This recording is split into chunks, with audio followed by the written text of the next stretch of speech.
And this is when the book first came to me. I read it, it was unpublished at the time, so I got the book really early. And that's when I realized that I was really connected to the story, to this film.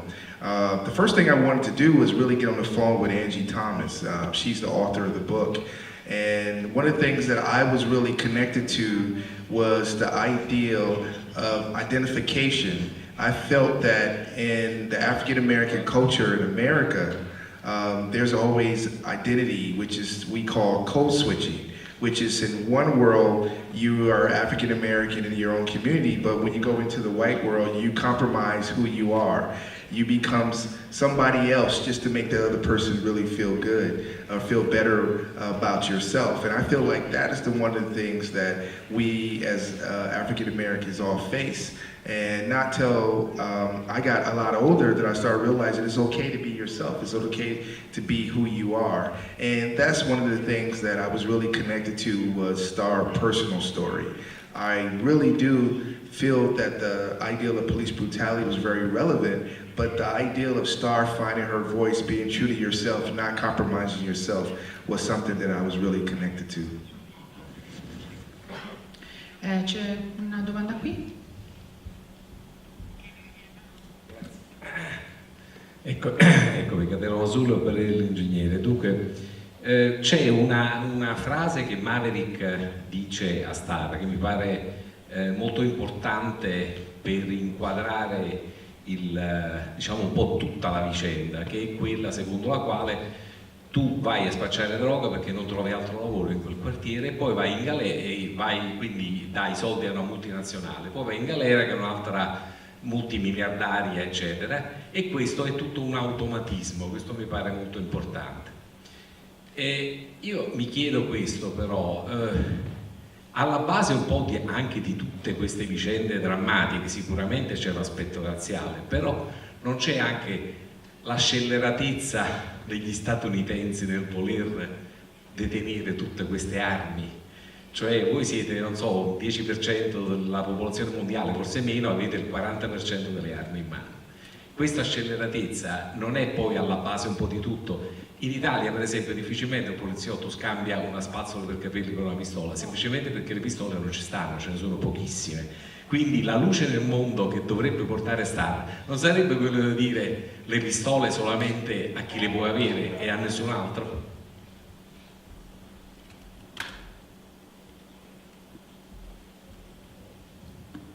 Yes, I totally agree. That's one of the things that I connected to the story is the issue of gun control in America. That's where it comes in with Sakani, the young Star's brother, when he has the gun and Mav and he was able to get the gun from Maverick. That's one of the issues. This whole thing about the system, which is very important in America. Why is race such a relevant issue? I believe it all comes down to capitalism, and I think it all comes down to, in the beginning, years back with slavery. If you go all the way back, is where slaves would leave or run away, there were slave patrols, slave patrol men who would go and grab the slaves and bring them back as part of property. If you look at the police force, that is how the police force in America grew from slave patrol back in the days. And you carry all that way from slave patrol, you built that with race. And the more important line in the movie is she says, the color of our skin is our weapon. So you look at how they are taught, all that is back to slavery, all back to property, all back to commerce. And then when you look at commerce, you look at like the deal of controlling drugs into the community, less jobs, into the prison system. That's all commerce, that's all capitalism. All that in capitalism goes back to slavery with property.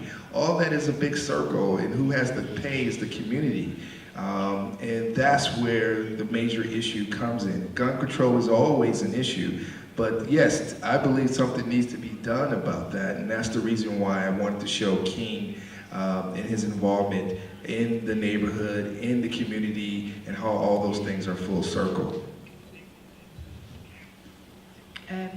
All'inizio del film Star viene istruita su quello su cosa fare nel caso appunto venga fermata dalla polizia, però le viene data anche una lista dei diritti, dei propri diritti, e pensavo non sarebbe già un passo avanti se ogni ragazzino ricevesse una lista dei diritti di cittadino, che sia bianco o nero, dei propri diritti di cittadino, come dire, perché sia chiaro quali siano gli abusi da parte delle autorità e appunto indipendentemente dal colore della pelle. Yes, there's a big divide in the country right now with most parents having conversations and talks in the terms of white kids or kids of privilege. Their talk is about the birds and the bees. Their talk is about wearing condoms and how to introduce them to sex and be in respect in those terms. Only in specific communities like the African American community of people of color or people at the bottom do we have to deal with police brutality. So that talk is very important for kids in that community. That's their everyday life. That's the way they survive. So in part of America, some people never even heard of this talk before, never even thought about this. That's why I start the movie off with a wide shot looking at the streets of this community playing basketball and the camera creep into the window. That is an everyday circumstance. So there's a big divide. There's a lot of people who don't know anything about it. It's privilege. They don't ever have to worry about how to conduct themselves around a police officer. In terms of rights, those rights are from the Black Panthers, in that organization. When I was a kid, I remember when I was about 4 or 5 years old, and I saw a picture of this guy sitting in a chair and with a black leather jacket and a beret, and I was like, who is this guy? This guy is like the coolest guy I ever seen. And it was Huey Newton. Little did I know, but those programs and those 10-step programs that they set up, that mandate was really specifically for people at the bottom, people who were repressed, people who have nothing and knowing their rights. So I think if parents would teach everybody those or let people who are privileged know about other people outside their culture, we would probably have more respect for one another and be able to treat and be able to heal and be able to work with one another if everybody knew all the issues that was there. Qui e qui. Funziona sì. Buongiorno, Roberto Frigio per Talk Media. Allora, il film è molto interessante, però le faccio una piccola premessa. Io sono stato negli Stati Uniti nel 2008 e dopo 2 giorni i chips non erano più i miei eroi quando li guardavo in TV. Cioè, la polizia è veramente esagerata, fa dei controlli esagerati. Mi sembrava di stare dentro un film a me quando stavo lì. Quindi la mia domanda ora è questa qui. Ma come mai voi negli Stati Uniti, sembra veramente che facciate le stesse cose che noi vediamo nei film? Cioè, noi qui in Italia sì che non siamo tutti mafiosi come si vede nei film, è quello diciamo il discorso. Invece l'impressione che ho ricevuto, e questa anche altri miei amici in vacanza, è proprio questo. Io parlo proprio solamente della polizia, bravissime persone, grandi lavoratori, però insomma un pochino troppo zelanti. Poi insomma un turista magari andrebbe trattato un pochino meglio. Yes, I think that's the reason why I wanted to make this film, because I wanted change. And I really felt that Angie Thomas' book offered change. But how do we change? We have to start with the system. And how do you change the system? How do we change our teaching? How do we change the way we look at each other as police officers look at white kids or black kids? Or how do we get beyond the brutality? It has to start with the system. There was also Common, the actor playing Carlos in the film. Even as an African American, there was inside bias inside him as well. And as an African American, that is not, at times, it's about the system, even how he was taught with the system. So I think it has to start there. Yes, when I come here or when I go over to London and I see a difference with police officers and how they treat individuals, and I think that is something we can strive for. C'era una mano alzata qui? Prego. Sì, grazie, complimenti, intanto ho trovato molto bella anche la fotografia e la musica che non, si è mai messa in competizione con le scene, veramente bello. La mia domanda è questa: c'è una scena particolarmente pregnante, mi è piaciuto molto come poi si evolve da quella scena fino al finale, nella quale la ragazza sale sulla macchina e c'è questa manifestazione e lei dice non mi ascoltano, qualunque cosa io dica non ascolteranno mai. Non c'è comunicazione, non c'è un contraddittorio, non c'è una possibilità di far comprendere. In fondo comprendono quando una dice basta. Ecco, mi è piaciuta molto. Questa è stata una sua traduzione del libro o è così anche nel libro?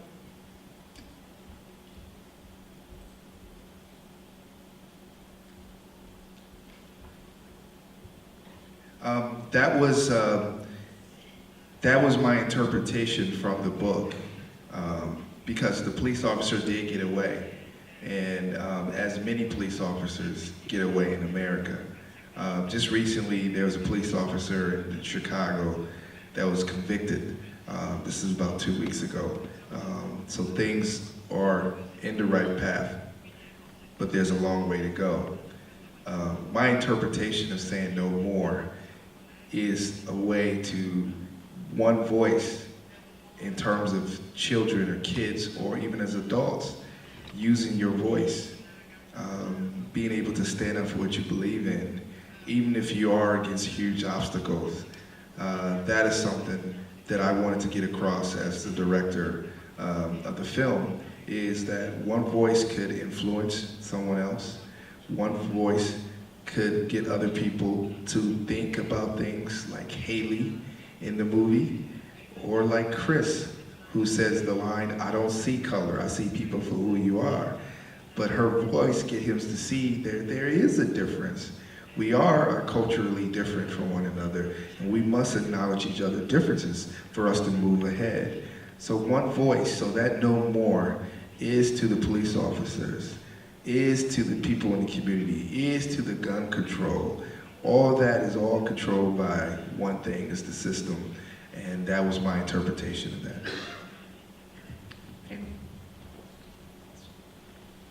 Buongiorno, solo 2 giorni fa Barry Jenkins è stato qui e ha fatto un film che parla delle stesse cose, parla degli stessi temi che effettivamente sono al centro dell'attenzione dell'opinione pubblica negli Stati Uniti, ma non solo negli Stati Uniti, lo sappiamo bene noi anche qua. Io volevo sapere, Barry Jenkins aveva un'idea molto precisa, lui ha detto in conferenza stampa: nonostante tutto l'odio che abbiamo, nonostante tutto quello che abbiamo subito, nonostante le nostre tragedie, abbiamo tanta bellezza, abbiamo tanta dignità, abbiamo tanta forza, e questo lui ha voluto comunicare con il suo film. Io volevo sapere, visto che il suo è più duro di quello di Barry Jenkins come tipo di messa in scena anche, se effettivamente basta quella bellezza, basta quella dignità a superare certe tragedie. Yes, that's one of the things that was very important to me in terms of Star and the Carter family. I can recall something back that happened to me in the late 70s. I remember when my father, working class, made cars, and I remember when he was laid off, and I remember the exact time that he was laid off, there was a young man that was shot and killed not too far from our neighborhood.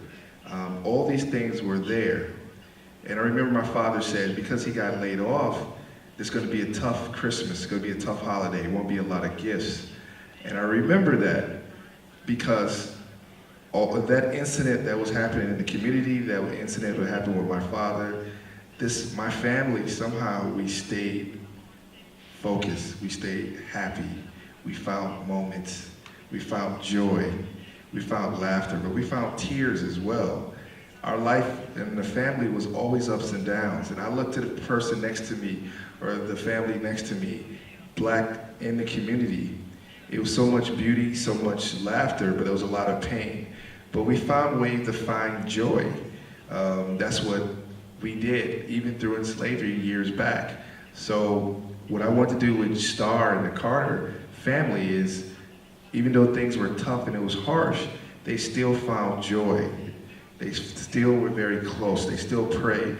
And I think everybody can be able to relate to that, the universality of family and finding humor and finding love to keep moving forward. Because what other way do we have? And that what makes it feel, for me, inspiring. La scena con Star sul tetto della macchina, quindi vorrebbe suggerirci che la parola potrebbe essere un'arma potente se usata, diciamo, nel modo corretto. Allora, questa è più che altro una curiosità. Voi avete la possibilità di mostrare questi film nelle scuole, perché appunto tra gli studenti si discuta di questi temi? Perché un'altra tendenza del cinema di questi ultimi mesi è proprio di dimostrare quanto la parola possa aiutare a difendere la propria dignità, la propria cultura, molto più delle armi.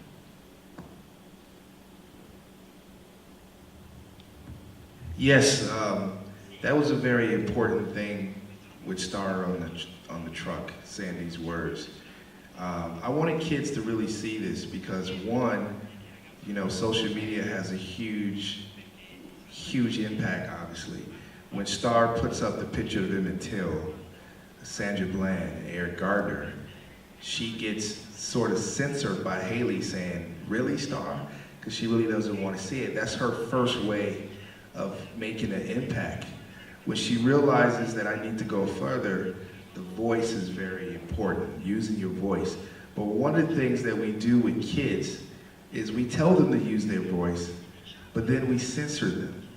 We tell them, okay, you said something, but you didn't say it right, or I don't know if that's the right thing to say, or you shouldn't have said that. That is something was the power that I wanted to get across most.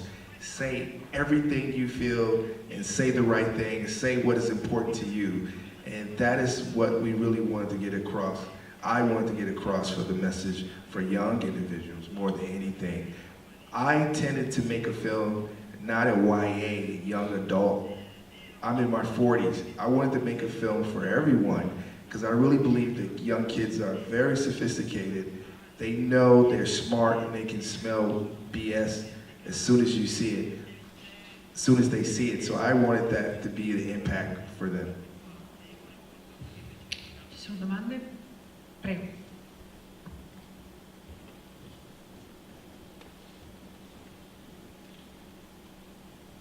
Senta, torno anch'io al film di Jenkins, in cui anche lì c'è molto forte il senso della famiglia e c'è anche, diciamo, la consapevolezza della cultura nera che dal punto di vista della famiglia loro hanno un atteggiamento ancora più sano, integro, perché chiaramente, diciamo, se c'è un razzismo da parte dei bianchi verso i neri, anche i neri hanno, diciamo, le loro specificità e quindi fanno dei distinguo. Lei ha parlato di 2 codici.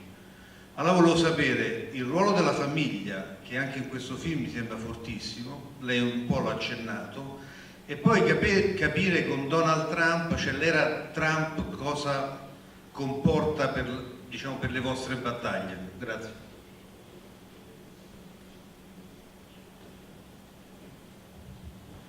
Well, in terms of Donald Trump, we have the mid-election coming up, and hopefully, there could be some changes there. I wanted to make this film because I feel like the U.S. is much more divided in terms of race, in terms of class, more than ever.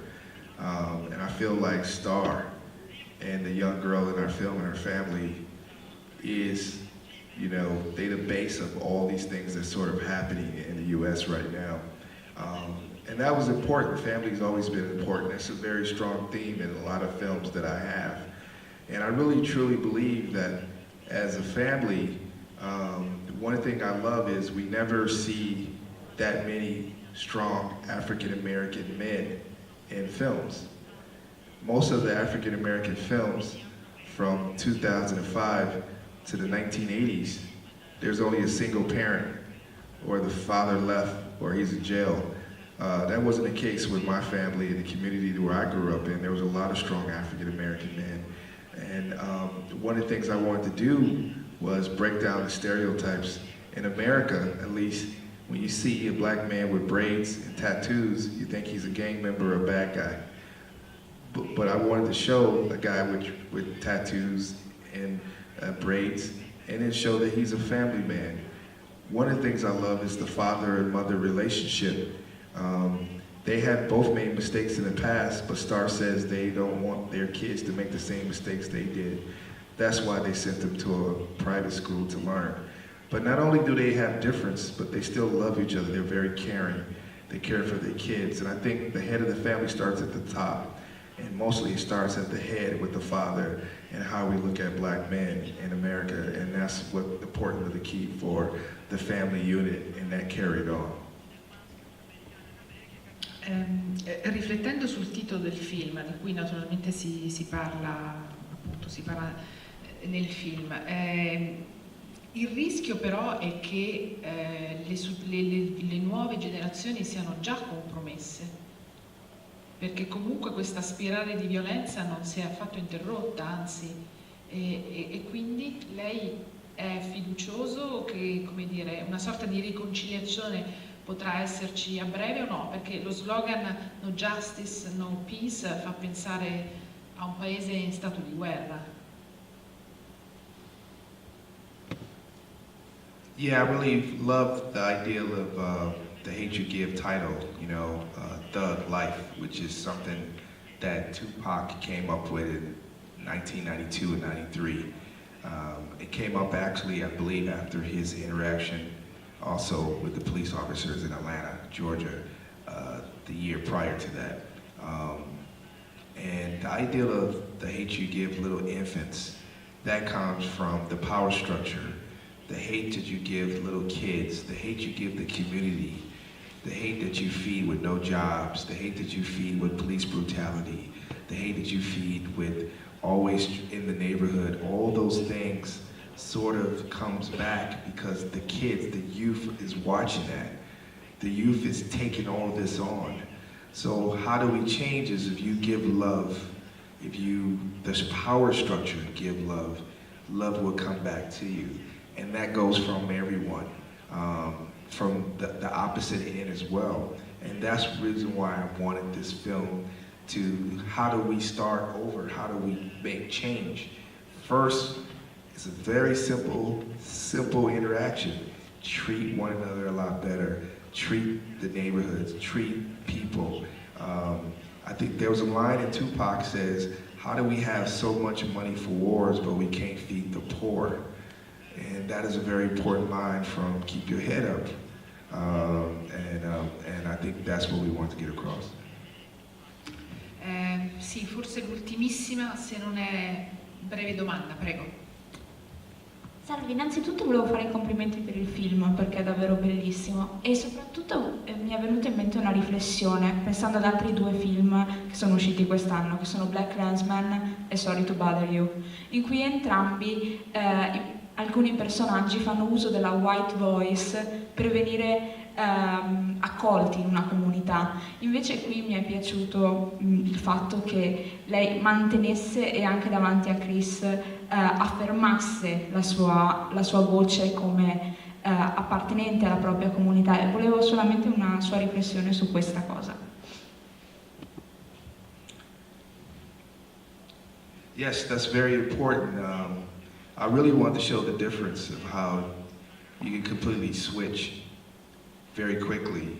Even my experience, the reason I was able to connect to it, I went to a predominantly all African American public school in Milwaukee, Wisconsin, and around the 5th grade, because I was a class clown, my parents moved me to a white public school, which was 75–80%, and it was completely different. The way everything looked was different. The style, more education, more money. The hallways were bigger. It was just completely different, and that's how I put us in Star's point of view when she goes in between these two worlds. And when you're there, you find yourself that your voice becomes different. You cannot use vernacular that you use in my community. I had to switch. I had to listen to music differently. I just couldn't, it's like I didn't feel like I was accepted. And even going all the way to 1997, 98, when I started in the film business, I recalled myself going to a party. There was an exclusive party, and there was only 4 or 5 African Americans at that party. And everybody was huge. It was Will Smith, Oprah Winfrey. I was the smallest guy there. They started playing hip hop music, and my wife wanted to get up and dance. And I didn't want to dance because I thought that's what they think black people do, is just dance. And I felt, my wife looked at me and said, be who you are. Don't be ashamed for who you are. Here I am in my late 20s, ashamed of who I am. And that is something that we still struggle with every day. And I thought it was very important to show this young girl deal with that. And you can see her language change when she's around Haley or when she's around Maya compared to when she's at the party with Kenya. And code switching is something that we deal with. And that's something I feel like is okay to be us. If I could go into a white neighborhood and I see white kids listen to hip hop music, why can't I be myself and speak the way I want to speak?